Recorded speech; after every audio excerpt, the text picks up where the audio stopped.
ఒక జూదం, ఒక అవమానం, ఒక మహాయుద్ధానికి నాంది. హస్తినాపుర సభలో జరిగిన ఆ ఒక్కరోజు చరిత్రనే మార్చేసింది. శకుని మాయపాశాలు విసిరాడు. ధర్మరాజు ఒక్కొక్కటిగా ఓడిపోతున్నాడు.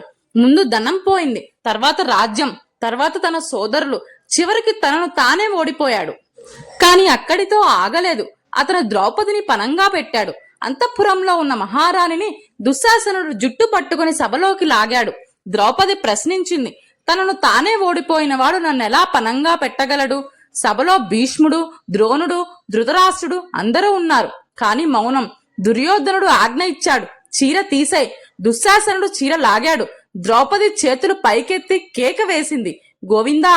ఆ క్షణంలో అద్భుతం జరిగింది. చీర అంతా లేకుండా పెరుగుతూ వచ్చింది. ద్రౌపది గౌరవం రక్షించబడింది.